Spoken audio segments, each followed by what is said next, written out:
Stop scrolling. Stop scrolling. Stop scrolling. I need you to stop scrolling. Now, here's the question for the day. Because if you think Egypt wasn't black, come on now. Well, maybe if you watch this video today, you'll begin to rethink everything. We're talking about a man that they call Egyptian. Y'all know how they do. We're talking about a man that they call Egyptian, but his face says Africa, through and through. Yeah. Okay, great. We got it live, ladies and gentlemen. So, stop scrolling, like I said. Before the borders, let me lean in for some cinematic drama. Before the borders, before the books, before the names that Europe and Arabia stamped across our memory and all over certain areas, there were faces. Some of these faces carved into sandstone, some glimmering in gold, some breathing through desert winds from Aswan to Senegal. These were the faces of the people who birthed civilization, who built temples that touched the sun, and who later gave rise to what in the Islamic world is called Sufism or Sufism. You may have heard the name if you're into Sufism, but if you're not, then I'm sure you haven't heard the name. But there's a brother by the name of al-Nun, al-Misri. That's the name for today. al-Nun, al-Misri. He is considered the first Sufi master, born near the Egypto-Nubian border. Now I love how they come up with these names. The Egypto-Nubian border. Born near Aswan. That's the region. Born in Aswan. That's the region we're talking about. A region long steeped in the deep melanin of Africa. But no one ever tells you this. They don't tell you what that means, even if they do bring up this good brother al-Nun, al-Misri. I think it quite odd that they want to call him al-Misri. But we'll get into that later. But what it means, that the first man ever called a Sufi, the father of mystical Islam, was born in the heart of black Africa. Now, if you're already into this kind of information, you already know what's going on. But when historians describe al-Nun al-Misri, they rarely mention that the Egypt that he was born into was the African Egypt. They don't like to talk about that. They'll skip over that. Now, we ain't going to do the skipping game today. You see, a scholar by the name of Cheikh Anta Diop, the Senegalese physicist and historian, spent decades proving what colonial scholarship tried to bury, that ancient Egypt was a black African civilization. Now, in his groundbreaking work, The African Origin of Civilization, Myth or Reality, Diop used melanin dosage tests, cranial measurements, and linguistic analysis to demonstrate the Negroid characteristics of ancient Egyptians, particularly those of the early dynasties, my personal favorites, and Upper Egypt. Now, if you ain't sure, when you hear the term Upper Egypt, don't think upper, because Upper Egypt is actually the southern part of the map, the very region where al-Nun al-Misri was born. So now I had the name drop. I'm going to give you a few name drops throughout today's little presentation, because we also got a scholar by the name of Frank Yurko. Now, this is an American Egyptologist. Now, that kind of speaks some more volume for a lot of people who are anti Because what a lot of people say is, well, you just reading the black scholars. All those Afrocentric scholars, they not real scholars. Well, I'm not going to get into the stupidity of that. But because you think the white man's water is so extra wet, and because you think the white man's ice is so extra cold, I'm just going to point you to Frank Yuriko, the American Egyptologist. Now, and again, especially and in particular, because he initially resisted all of the Afrocentric scholasticism. And he decided, I'm going to go to work and prove them Negroes wrong. But his own research on Egyptian tomb paintings and the biological anthropology of mummified remains led him to acknowledge, in the golden era of hip-hop days in the 1990s, that the ancient Egyptians were a varied people, but the Upper Egyptians, particularly, were tropically adapted Africans. Now, I don't know if it pained him to say that, but that's real god-awfully close to saying that they were black. Upper Egypt, that's Aswan, that's Nubia. That's where our first Sufi was born. So just like Nama, that pro-black, pan-African, first king, first dynasty builder in Kemet, that's what we see. The people of that region, the Nubians, the Beja. Now, I'm sorry if I mispronounced that, because I get a little tongue-tied. It's either Beja or Beja, but I'm going to say Beja. So the Nubians of this area, the Beja, the descendants of ancient Kemet, they were back then. They still are today if you go over there. Now, I've been. And I ain't bragging. I'm just saying I've been. I've been to Egypt. I've been up and down the Nile. And when you run into brothers and sisters who are from Aswan, when you run into Nubians, when you run into the Beja, it's like you're looking in a mirror. They are unmistakably African. And by African, I mean black. And by black, I mean African. You don't need to look far to see them. The Beja of Eastern Sudan. See, once you get into Sudan, that's when all of the white lips stop. That's, they don't want to talk about the Sudan because they know they ain't got no room to stand on. There is some coloration differentiation perhaps in the bulk and the whole of Egypt, but not in the south. So when you get to the Eastern Sudan and you see the Beja, and then you realize it's the same Beja that's in Kemet, that's in Egypt itself, when you see the Nubians of Aswan, you begin to say, wait a minute, I keep seeing brothers. I keep seeing sisters. These are black people. These are the living images of what the early mystics looked like. Their dark, radiant skin, their sharp features. Y'all know what we mean by sharp, right? Y'all know what we mean by sharp, right? Proud posture, desert-born resilience. Now, if you disagree with me, I'm going to try to give you a couple of real, everyday American examples. Because if you think otherwise, if you say otherwise, here's what you're saying. It's tantamount to saying, thinking, or acting as though Lisa Bonet or Jasmine Guy or Wentworth Miller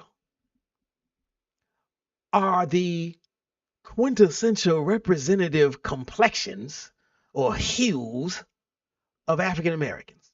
Now, if you say to yourself, well, that don't make no sense, you would be spot on, chop. You would be 100% correct. It wouldn't make any sense. But if you think that the ancient Egyptians, if you think that the first Sufi master looked like the pale Arab, it's like thinking Jasmine Guy is as dark as an African American can get. And don't try to twist this and say I'm throwing shots, because if you are of sound mind, then you know I'm not. But it speaks to what my examples speak to, the kind of distortion certain historians perform when they refuse to acknowledge Africa's full spectrum, when they decide to lighten what they cannot erase. And they got videos showing them doing that inside the tombs, inside the pyramids, on the walls. And I'm going to give you one more. Let me see if I can pull this picture up. I'm going to give you one more. Speaking of living images. Now, consider the brother Nipsey Hussle. Consider his family. Rest in peace. Rest in pro-Black Pan-African power to the brother. But this brother is of Eritrean descent. So when you see his face or his brother's faces or his father's face, when you see them, when you see their bone structure, when you see their skin tone, you are witnessing the same East African lineage, the same bloodline that moved up and down between the Nile Valley and the Horn of Africa. This is what the ancient pharaohs would have looked like at best. And when I say at best, I mean this is the lightest you're gonna get. So for all of the Eurocentrics who have been proved wrong, for all of the Arab centrics who have been proved wrong, when you hear them start to use funny language, like I had a professor tell me they were dark Europeans. They were this kind of dark. This is the dark that they mean when they don't want to say black, when they don't want to say Negro. So think about that. Now that we're done with, now you got what I'm saying about this melanin puzzle. We put the pieces together over here. Now there's another brother. Let me see if I can pull his up. There is another scholar. Last name Keita. S-O-Y Keita. Y'all should check him out. He is a biological anthropologist at the Smithsonian. Well, at least at one time he was. I'm not sure if he's still there. And if he is still there, I'm not sure he's getting paid, because y'all know what the orange man has done to the economy and to people who get checks from the federal government. But anyhow, he's published extensively on the population continuity between ancient Egypt and modern Northeast Africans. His research shows, and I'm going to show you a picture that comes out of one of the, what is it? The scholarly journals that he's in. His research shows that the craniofacial features, y'all know what that is, cranial, head, facial, face, the craniofacial features, limb proportions, and most telling and revealing, the genetic markers of ancient Egyptians, of ancient Upper Egyptians. And I told y'all that means the southern part.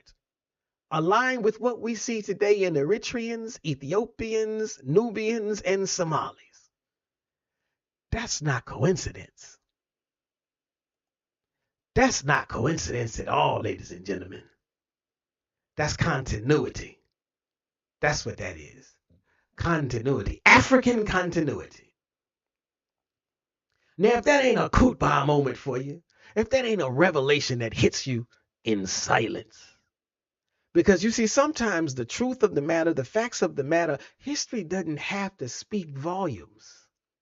It simply stands there in the mirror. Every time you go to the mirror, you are seeing.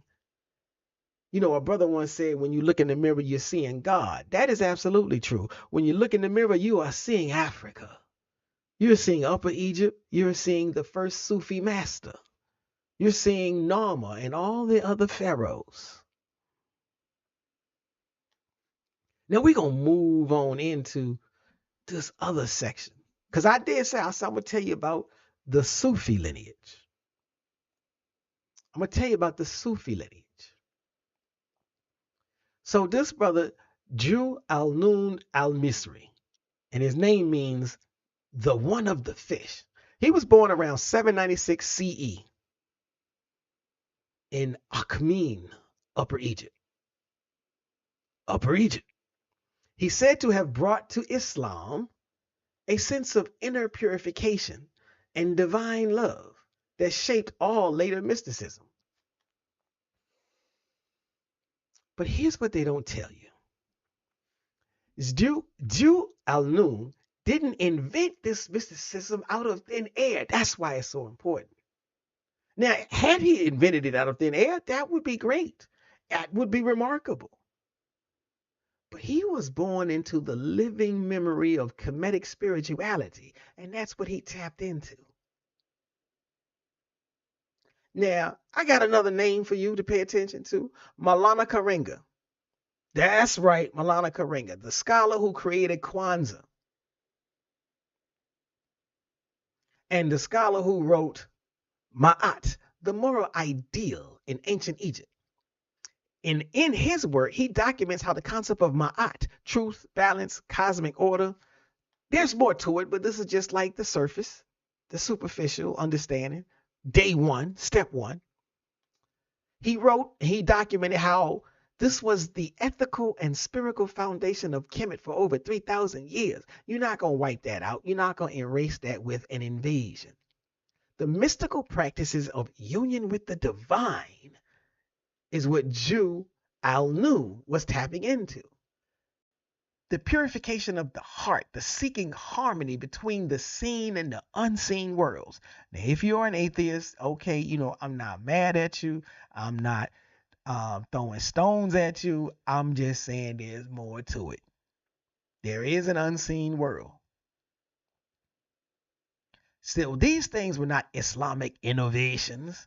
I know that, certain Sunni brothers might come for me, but truth is truth. These were African inheritances. Now, there's again, for my brothers and sisters, for my people who might be watching this, and you are of the ilk. You are of the ones who really truly do believe that the white man's water is wet. I got a Swiss Egyptologist for you, Eric Hornung. So you can check him out. And he notes in a text called Conceptions of God in Ancient Egypt that the Hermetic texts, y'all know what Hermetic is? Those mystical writings. He argues that the Hermetic texts, the ones that specifically influenced early Islamic and Christian mysticism, emerged directly from the Kemetic temple traditions. Now, where do you think those temples were? They were in Thebes. They were in Abydos. They were in Philae. This is all in the African Nile Valley, in the southern regions. So when Dul al-Nun spoke of Marifa, and that's just an Arabic word for divine knowledge. When Dul al-Nun spoke of Fana, which simply means the annihilation of the ego in God. I think that's a shout out to Buddhists, but I ain't 100% sure about that one. I got to ask my Buddhist friends. Dul al-Nun was translating concepts that African priests had practiced for a millennia.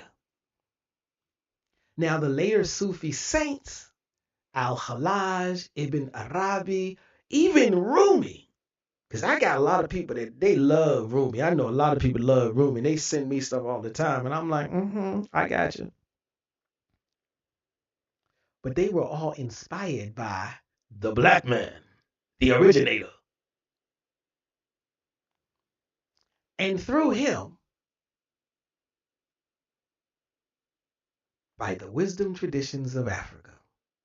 The Nile temples, the Hermetic schools, the ancestral reverence, and the idea of harmony between seen and unseen worlds. I may say it again and again and again and again. From Nubia and Upper Egypt, this tradition was spread westward. It didn't just stay on the eastern side of the continent. It spread westward across the Sahara into the lands we now call Mali, Senegal, and Nigeria. And that's why when Islam reached West Africa, it didn't come as a foreign entity or a foreign school of thought. It came as an updated, self-reflective model. It was a return to self.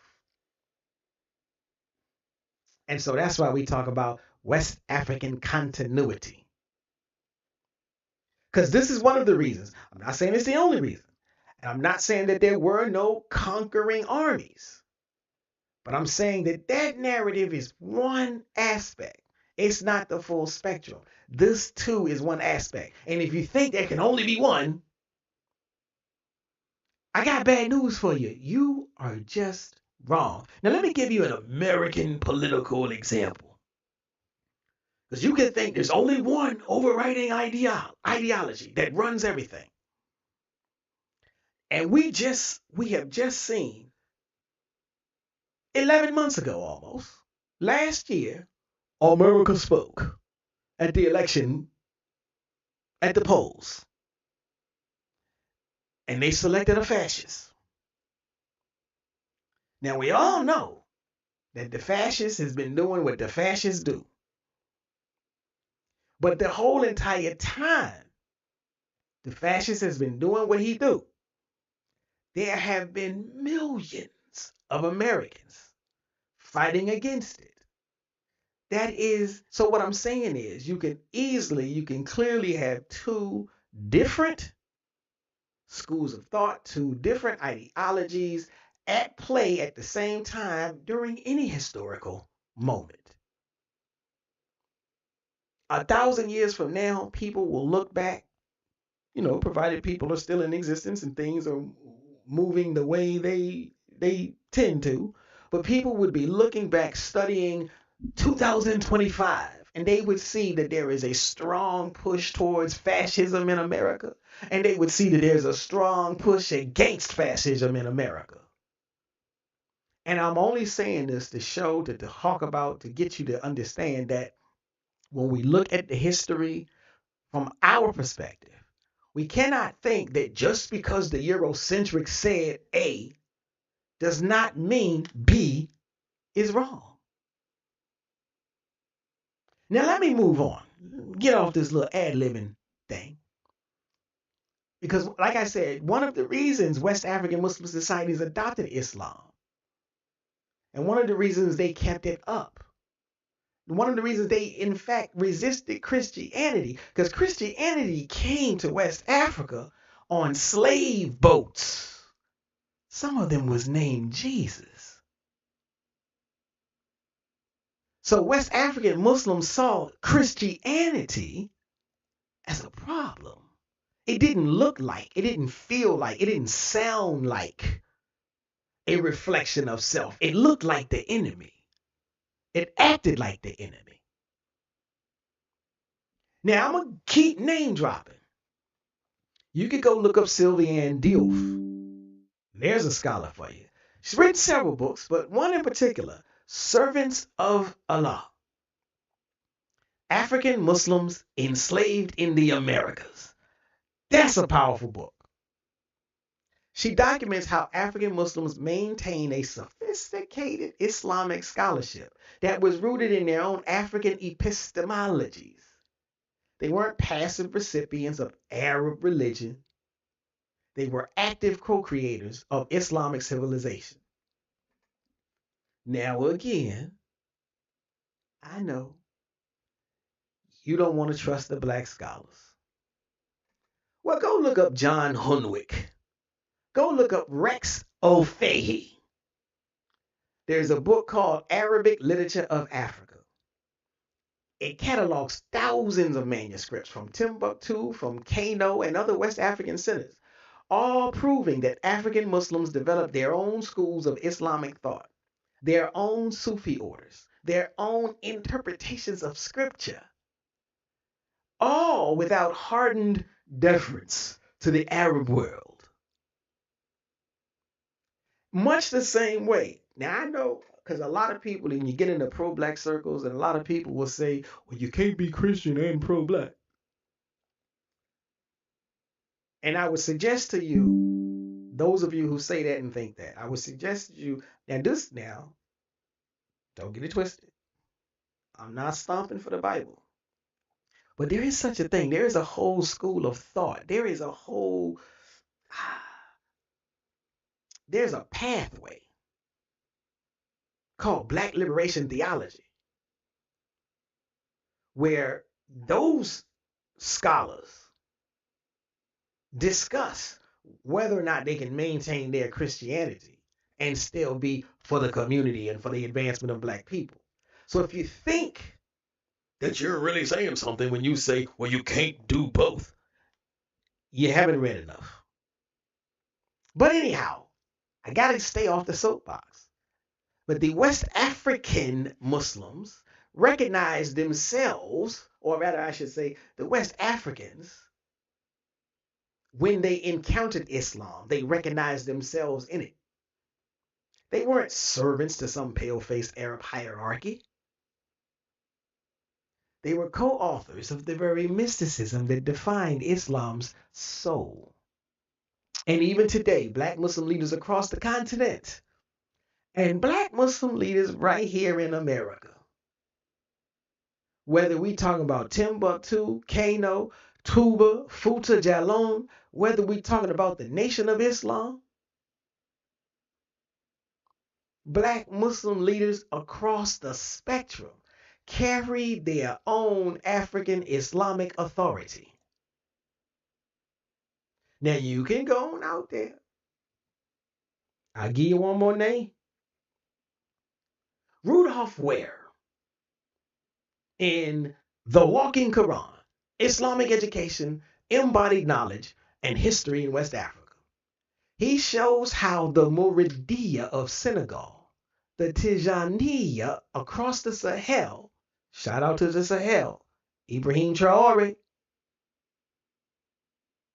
and other African Sufi orders created pedagogical systems. Now, let me see. Y'all know what pedagogical systems mean?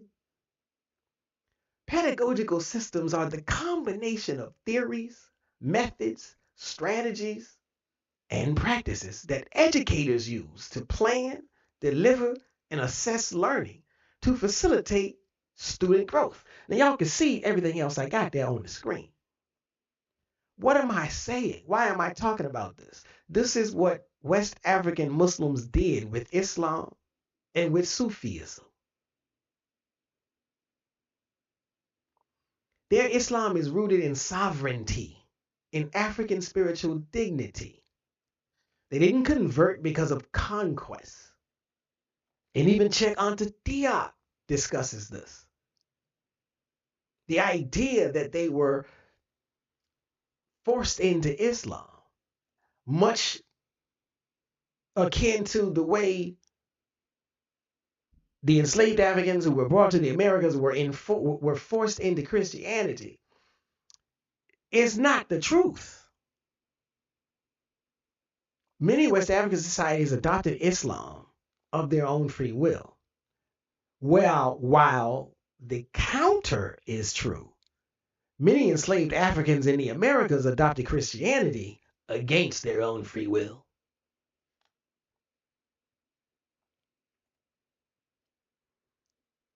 So when we talk about reflection and revelation and reclamation, because when you hear about Sufism, when you hear about spiritual awakening, about divine unity, let's just remember who spoke that language first. That is a pro-black, pan-African, ancient Egyptian Kemetic principle.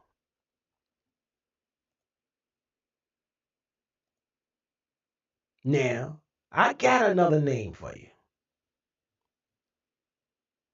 Ivan Van Sertima, one of the gods of black research, of Afrocentric scholarship, Whether the Eurocentrics ever like him and rubber stamp him or not, whether the Arab-centric scholars like him or rubber stamp him or not, he brings together archaeological, linguistic, and genetic evidence showing that the spiritual technologies we associate with Eastern mysticism, y'all know what I'm talking about. I'm talking about meditation. Yes, I am a meditator. I meditate. Breath control. Even KRS-One did a whole song about breath control. Visualizations for all you brothers and sisters that's out there doing vision boards. You're sadly mistaken if you think that stuff came from outside of self. If you think that stuff came from outside of African culture and devotional love. They all have their origins in the Nile Valley civilizations of Black Africa.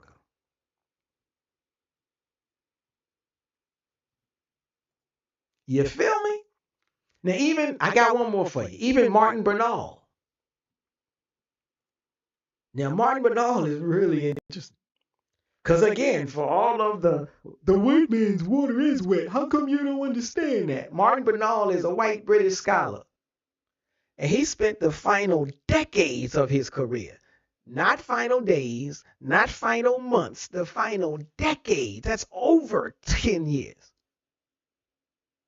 researching and writing Black Athena, where he admitted that classical civilization itself was built on deliberately hiding African foundations.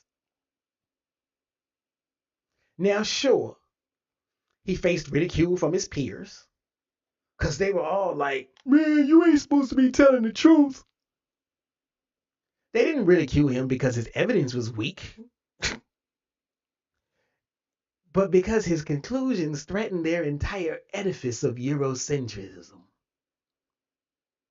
Remember that the first Sufi master looked more like a Beja nomad. And if you're checking out the picture, I was going to pull it back up. Where'd it go? Let me see if I can pull that up. Apparently it's gone. Shame. Let me see if I can pull that back up.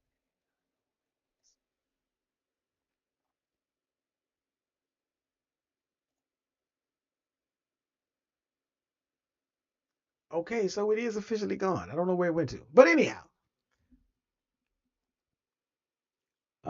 remember that the first, here we go. Let's see if we can pull this.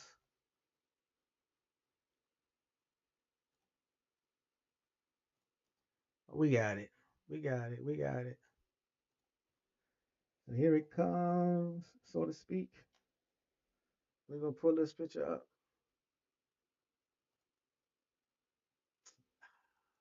What we thought we was. All right, so we're going to pull this picture up just so you can see.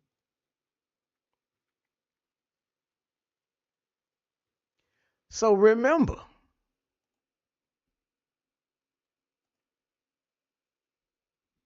that the first Sufi master, this is what he might have looked like. He looked more like a Beja nomad. He looked more like a Nubian farmer, or even a modern day Eritrean like Nipsey Hussle, than any pale depiction from later centuries. And remember this, because the pharaohs themselves, this is what they would have looked like, especially in those first early dynasties, before the intermediary periods, before the invasion started. They shared the same spectrum of dark African features. The bust of Ankaf, the statues of Menkaure, the Sphinx itself, with its African facial features, all documented in a book like this one.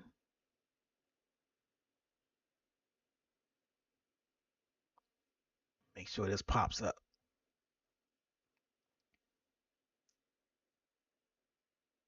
Y'all see the book on the screen now.